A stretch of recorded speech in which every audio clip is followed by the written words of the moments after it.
All right, guys, it's that time. It is time for 5 stars shadow patch notes. Here we go. 322. Let's see what we missed. Hello and welcome to Shadow Turn it up Patch a little Notes, bit. a series where we take the latest patch and discuss all the hidden tweaks and changes that didn't quite make the spotlight. If you like this video, don't forget to like and subscribe. And stick Slow. around until the end of the video to see how you can win a Crusader C1 Spirit game package with LTI. There Alright, we go. I got let's the jump volume. right in. Happen to get a Best in Show skin for one of your ships this year? If you did, then you may have noticed one of these posters show up as an item in your inventory. Yeah. These cybernetic posters can be hung up for display in multiple spots in your hab. These do not persist at the moment, so be sure not to leave them behind for now. In the future, however, we'll be able to buy some player-owned housing, providing a cozy place to decorate, and hopefully a much-needed money sink. In the future, by the way. This new splash screen is amazing. Loving this industrial oil rig settlement in the background. Gives me some nostalgia of staring out at the ocean back in my Navy days. Speaking of settlements, we've got a whole slew of them across Stanton now, including Cutter's Rig on Hurston. We had our first taste of these in the Pyro preview, and now we can enjoy them in our current live build as well. If they're anything like Pyro, you can expect to see vehicles already spawned at some of them, as well as NPCs walking around just going up. I haven't seen any. Oh, my webcam's off. What the heck? I haven't seen any at like any vehicles at the locations that I've been to. You can also pick the vegetation at the farms and enjoy a little bite. Yeah, New and mission. the one that he showed. Oh, I have such an issue with Dengus root or whatever it's called. So the story about that is there was a time where they were like releasing harvestables occasionally and like kind of often, like every patch sort of thing. There was a new harvestable. I think it was how it was going for like a patch or two. And this one was supposed to be on Hurston beaches. Okay. And I ran along the beach. When I tell you for hours, I'm telling you for hours. And I never saw ever a single Dengus root. And I had the developer in chat that put them in the game, and we still couldn't find them.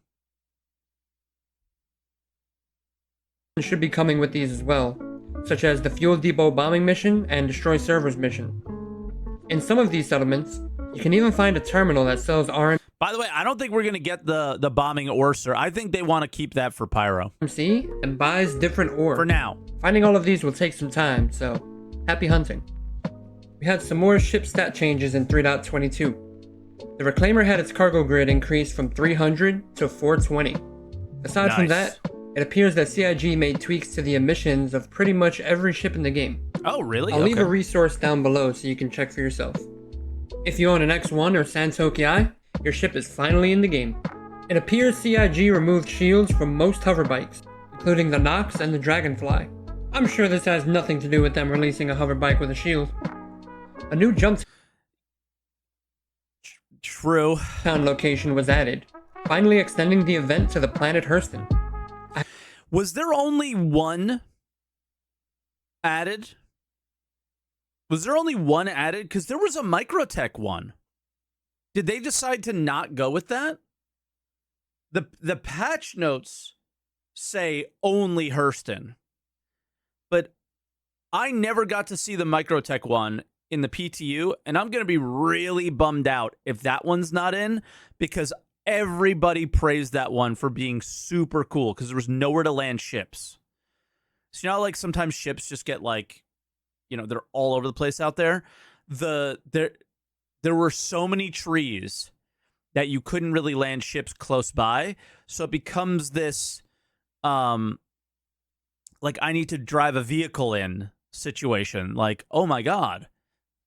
You went to the Microtech one today. Okay, so yeah, there was one on Hurston, one on Microtech, and one on Daymar, I believe, in the PTU. So expect those to actually be in as well.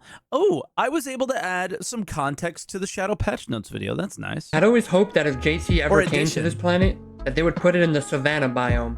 And that's exactly what they did. Oh, shit. Okay. I didn't It's even know called about Echo that one. Isle, a small location surrounded completely by water to make things even more interesting. We are also seeing Rastar improvements to previous Jumptown locations, hopefully making them more stable. Thankfully, we now have all the tools we'll need to clean up the limited space for landings. The SRV received a myriad of updates to its UI, including the target name now showing above the status. By now, you've probably heard that there's an SRV mission in the game already. Yeah. The cover-up towaway mission for the Hammerhead pays out 250k, and all you have to do is hit it with a beam and throw it. It even says so right in the mission text. This is a fun way to use the ship for now, so I'm gonna let you in on a little secret. You will incur a crime stat for doing this, but there is one way of avoiding it without knocking out the comm array. If you climb aboard the Hammerhead and get into the pilot seat, you can avoid the CS altogether. This guy's sharing exploits. Because it will consider the ship to be yours. When you tow, it'll ask you to press charges on yourself, funny enough. Then you just jump back into your SRV and tow away, crime-free. One more tip for the SRV. You may have noticed that coming out of quantum travel while towing the ship often breaks the tow beam. However, if you QT cancel early while towing a vehicle, it will allow you to maintain the connection when you come out of it. There are a few more tips like this in my SRV video on the channel, so check that out if you want to hear some more secrets like this. Here's an interesting one. Need to fix a bug by logging but don't want to go all the way back to a station? You can have a friend punch you, then hit Alt F4 to return to exactly where you were standing. This one's old as fuck.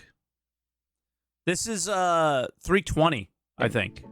This works because the game throws you into the in combat state and will return you to the same place you were before.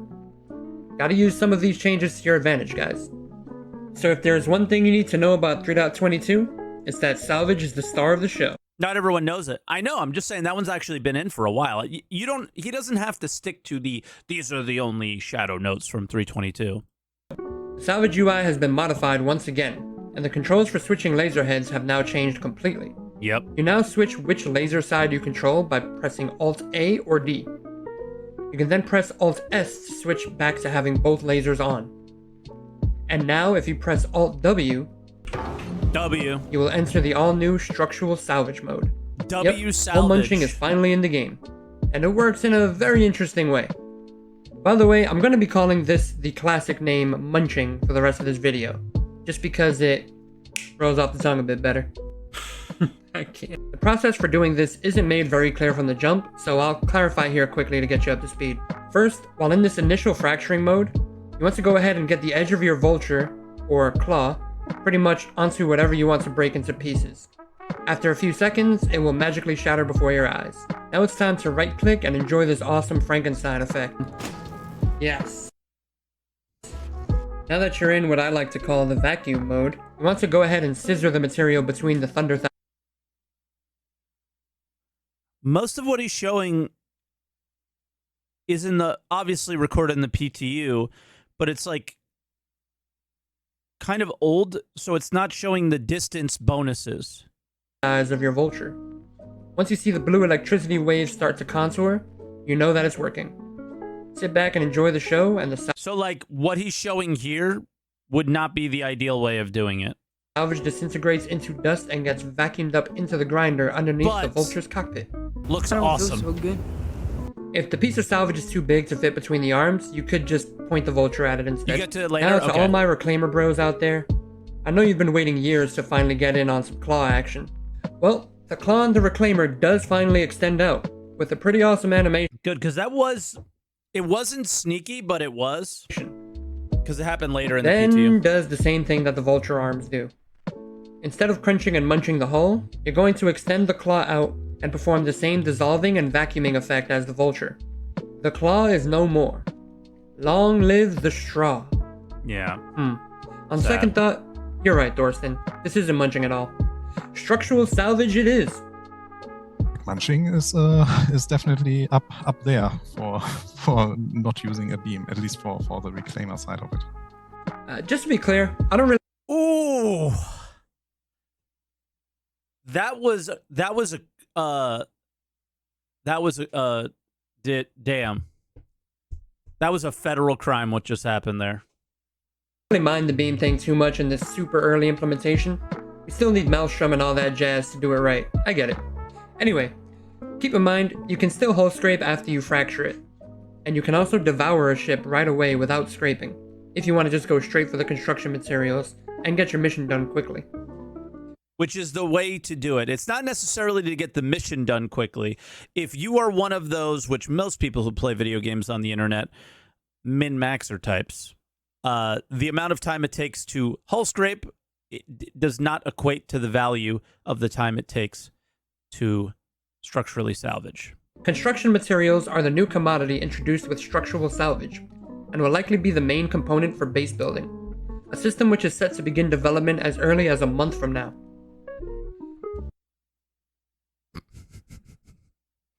If you were curious... What do they mean by begin development, by the way? What do they mean by begin development? Because I'm going to go ahead and assume by begin development, they're going to sit around... you guys remember the meeting about server meshing? You guys remember that? Where they just talked about it? Curious about the sell prices of these? The construction materials are currently worth 6K after some much needed tweaking. They cannot be sold at TDDs, only at commodity terminals, like the ones found in admin offices. In an effort to encourage hull scraping, the price of RMC was then increased up to 14.3K. On the note of selling, it appears that you can once again sell cargo. I saw a screen from I think it was on actually like CIGs. Did they change the price again? It was, so I saw the Hurston TDD screen on one of CIG's, I think it was the Salvage Guide post, and it said RMC 12.6K.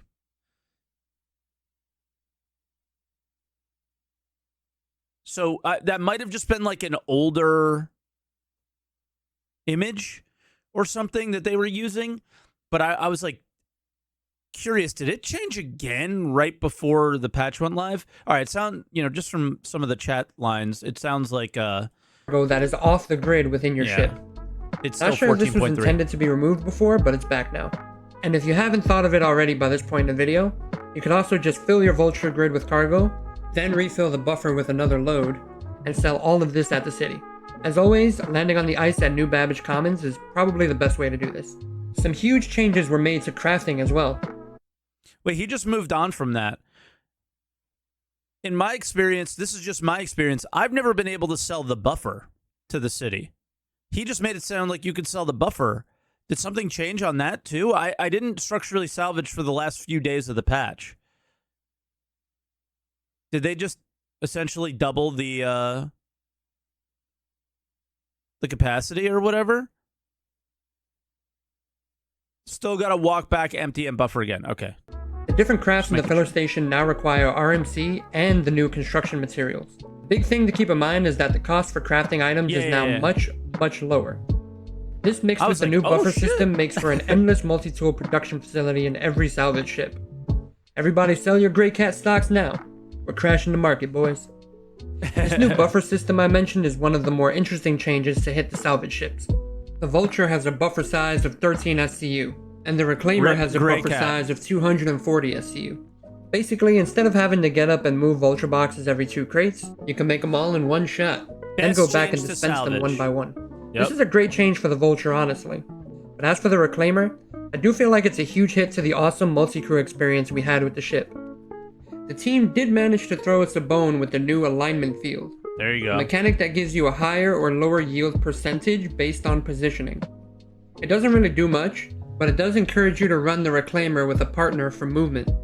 The Reclaimer also gained the option to dispense larger boxes, up to size 16 SCU. It very loosely encourages that, by the way. Just because, again, 30 seconds to structurally salvage something. If I get fucking minus 19%, who cares? Because of the addition of the size 8 boxes and above, They have essentially doubled the storage capacity of the processing deck, Yep. taking it from 120 SCU up to 240. Which is so much better. And then I don't want to say it was a group of guys in my org fit 1100 SCU in the reclaimer. There were boxes up on the rafters, in the elevator, in the cargo room. The whole below deck was filled. It was insane. 1100 SCU in this thing. Because the only reason they stopped was because the boxes started to disappear because there were too many of them. Yep. They were able to sell what was off the grid. I think it was 10 or 12 million worth of salvage the stuff. 8 SCU crates and above are already stacked 2 boxes high internally. The cargo hold on the reclaimer is unable to snap size 16 SCU boxes to the grid. Yeah, just you can 8. fit a size 8 though. You can do all sorts of wacky stuff with turrets. People have been swapping out large turrets on Hornets, Constellations, Vanguards, you name it. Yep. The new Cutlass hair going options crazy. are here. There's a lot of great choices for female characters now. This update even comes complete with high-fidelity jiggle physics. But hey, why stop with hair? So you have face tracking. Do you have like something with like jiggle physics tracking going on right now? A what? Jiggle physics? Moving on, we have reports of the Idris interior being in the game for the NPC models. Let's see who will be the first to capture one and give us a walkthrough tour. FPS armor shop prices have been increased across the board. This excludes flight suits and undersuits. The price change isn't too crazy, but some heavy armors are up there in price now, like the Mazarov costing about 10k for the chest piece. Yeah, it's like a total of like almost 30k for the armor. We also saw the introduction of procedural weapon aim recoil to FPS combat. Recoil honestly looks and feels a lot nicer now. The Arclight pistol had a full rework and is now a burst pistol with an alt-fire mode of single fire. The LH-86 pistol is now fully automatic and really fun. We also saw fire rate changes for the Demico, the S71, and the P4AR. The Lumen V SMG also had its burst delay decreased. And the R97 shotgun now has 18 shots in the mag. They fixed an issue causing it. Yeah, except the R97 is a total pile of garbage. He did point out the 75 barrel magazine in the LMG, which is like, this is not an LMG at all. Is a lot of people are not happy about that. The LH-86 was insane, but got a damage reduction after it was the meta gun in the entire game. And I like the Lumen. I've been doing a lot of gun rush, so you're forced to try a bunch of different guns. I would love to see some of these, swapped. I would love to see some more guns swapped in and out and get a feel for some other things, because I really think that gun rush has helped make some of these weapons better. But, bro, I can't get past some of the weapons in gun rush actually existing in the way that they do. Grenade launcher, railgun, and ASCAP sniper rifle. My God. An intense glare in the cockpit of the Vulture. This was actually caused by having a skin equipped to the ship, and it drove me insane in the live build up until now. The remote turret weapons of the A1 are functional again. Force reactions to getting hit by weapons were also tweaked, and changes were made to balance sniper rifles to avoid players in heavy armor being one-shot when hit by a sniper. Worst change NA. Worst change NA. It is the worst feeling I've had in an FPS game. I'm not an FPS player, but I absolutely hated this change. Hated it. I really hope they look into things a little bit more, because when you headshot somebody and they take 200 damage in gun rush and you're like, what? Rifle. This would still happen to players wearing medium armor. Not too sure how I feel about this, especially for weapons like the P6LR. Along with the weapon balance changes, they have also adjusted player health, damage modifiers, and medical to increase the time to kill in fights. With this, we also saw an increase in the rate at which players will sustain injuries. So you will live longer, but you'll have the scars to prove it. Also important to like that is the bonus of the time to kill changes. The negative is definitely like some of these things like the weapons that you're using just don't feel how they would typically feel in another video game. So you're just like, what? I'm so confused, right? This is all so weird. So I don't know, man. Everything just feels off. I still don't agree that snipers should be able to headshot heavy. LOL, just remove heavy armor from gun rush. What? I don't know if I agree with that either. Like, guys, if you're standing still doing nothing, like, accept your punishment, I think. I don't think it should. You just get downed. You don't die in the PU, right? You are downed. So, I don't know, man. That argument works when you can't put a 1x scope on a sniper. Yeah, maybe. But at the same time, what I'm saying is this doesn't just apply to snipers. This is applying to a lot of other guns like grenade launchers, railguns, all these things. They're not quite feeling correct. Heavy armor has a disadvantage. Is it a comparable disadvantage to being able to tank 2 headshots? Come on. Because here's the thing, is if you could tank 2 headshots, guess how many chest shots you can tank on some of these guns. P6LR is 2, but only 2. You're on the second shot, you're dead. But a lot of these other snipers,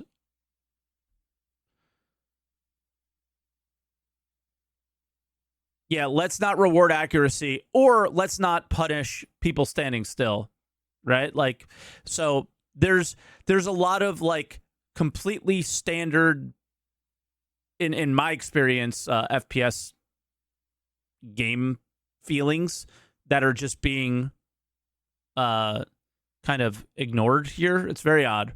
So I don't know, man. That's the one. And what I was gonna say before I started complaining, and I didn't mean to complain. I actually meant to say this: they're trying things. It is totally fine for them to try things. We don't have to agree with what they're trying, but at least they're trying things. And this is something that is always going to change and always going to get tweaked around a little bit, and until they find the feel that they're really, really happy with. So they balanced it in one direction, maybe a little too far for some of us, maybe for a lot of us. We'll have to see what they decide to do. But guess what? If they like this change, we're just going to have to live with it. So it just kind of is what it is. CIG adding time to kill because servers are too jank and can't have a fun encounter. I think the encounters end up being the same trade scenarios. Now I think what happens is if you get the jump on somebody, you're going to win the fight more often, I think. But yeah, we'll have to see. That is the one that I have the most passionate feeling about for right now is I have played a lot of Gun Rush. I have not played that many like survival FPS games or anything like that, but something just feels the most off. But I also know that it's going to be addressed. So note, med pens will now fully heal players. And by heal fully, they mean it will heal you to the max that you can after injury deductions. If you go... Wait. After injury deductions. Let's look back at this, because I think that patch note was intended for Arena Commander. Heal players. And by heal fully, so you will live longer, but you'll have the scars to prove it. Also important to note, med pens will now fully heal players. And by heal fully, they mean it will heal you to the max that you can after injury deductions. Okay. So in Arena Commander, it heals you to 100%. I think in previous patches, if you were really low, it would not heal to... It's not obvious, actually. unless you're talking to somebody else. The med pen would heal. It had like a number that it would heal. That was not 100% of your health.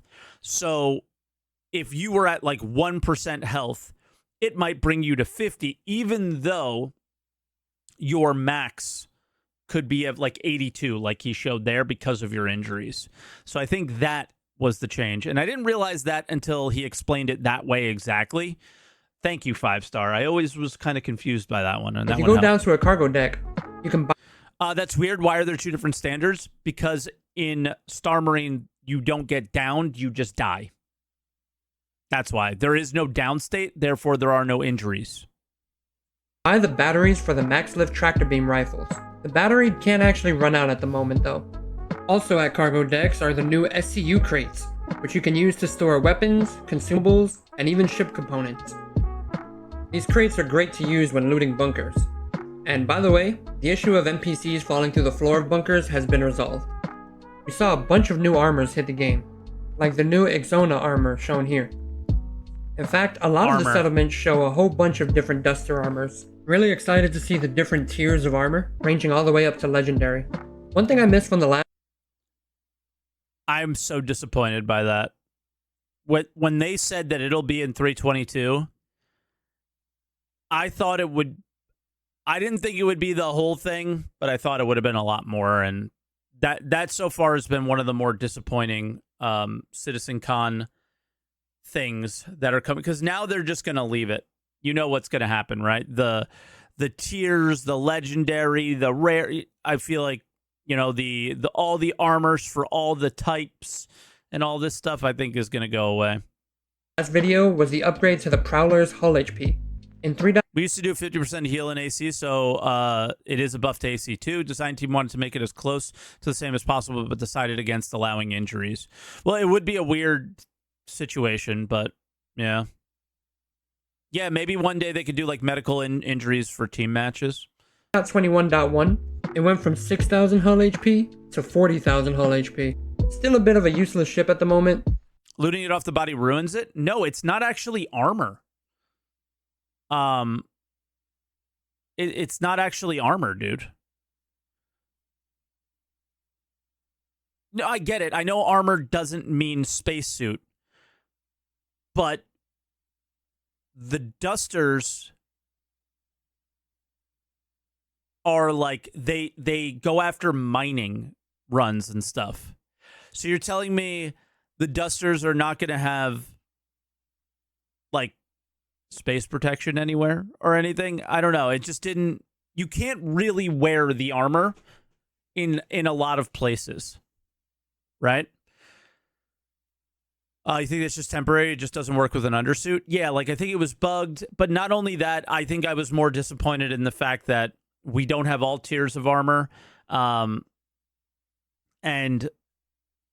yeah, they're just not as usable as expected. Like, just let's think back to the CitizenCon event and how in depth they talked about armors, and specifically around the Duster stuff and what they were planning on delivering, and then look at what you got. So it's like the expectations that CitizenCon set versus the reality of what you actually got in 322 are wildly different. But at least it has a better chance. The workaround you found was strip the body in a ship and then put the gear on. I mean, the undersuit still doesn't work though, right? So there is no workaround unless... Is that the workaround to get the undersuit to work? Of getting those troops on the ground in one piece. The Voltron Reclaimer can rotate ships much faster, armor on, thanks to their tractor beam strength being increased. Here's something you may not have known from last patch. The Storm AA can actually shoot targets behind it, and you are now free to replace the missiles on Storm. We have some new laws in place for player-owned cargo. Any player cargo locked to a grid will be unmovable by non-party members, unless you W. How do pirates feel about this? I think this is a W for everybody. It takes a little bit of effort now.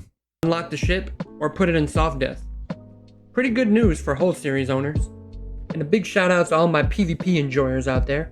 Arena Commander got a whole lot of love this patch. Some new maps are PvP enjoyers are not happy with Arena Commander. added to the FPS game modes in Arena Commander. like Bloodshot Ridge here on Microtech. Multi-crew spawning for Arena Commander is in, and it makes game modes like Vandal Swarm really fun. I hope we can get a Master Modes test with some of these larger multi-crew ships soon, to see if they can finally turn the tide on the light fighter meta. In-game vehicle selection now Well, they may have already turned the tide on the light fighter meta, but yeah, like to feel if they did, you know? allows you to pick which vehicle you want to use mid-game, and switch between respawns in all dogfighting modes. Hell yeah. This includes a new slot system, allowing you to switch and customize between 4 vehicle slots. The Vanguard Warden, Super Hornet, and Buccaneer have all been added to the Master Modes test on 3.22. The Buccaneer has a new default loadout, feels a lot better with the movement here. A new wave of ships are available for purchase in-game. Hitting the stores are the Hull C and the Fury models. As a last-minute addition, the Scorpius Antares co-pilot seat can now fire missiles. Be advised, they may be bugged. And that'll do it for this episode of Shadow Patch Notes. So were any of these changes news to you? How do you feel about structural salvage? Have you found any of these new settlements yet? And what do you think of the Arena Commander changes? Leave a comment down below and let me know. And if you're interested in the Crusader C1 game package giveaway, just be a subscriber here on YouTube and head on over to my Twitch channel, twitch.tv/The5Star, Nice. where you can find the link to enter. Good luck, guys. Come on by and say hi. Alright everybody, I'll catch you on the flip flop. Peace out. Dude, the 5-star's awesome. I like what he started to do with the video, because I think it's becoming like his staple thing. I always go to him for this, but he's also putting like the, hey, you don't want to read the patch notes, do you? Let me read them for you as well. And then also add all these things that you didn't know. I think it's a really good way of doing it. So love that, man. Love that. So thank you, 5-star, for your awesome video as always. Let me link it to you guys, because 5-star is still pretty new to the space. I know a lot of you know him here because he's often in chat hanging out, but you may not know that he has a YouTube channel, especially the guys watching on YouTube. So hopefully people are finding you through here, 5-star, and keep it up, man. You're doing awesome.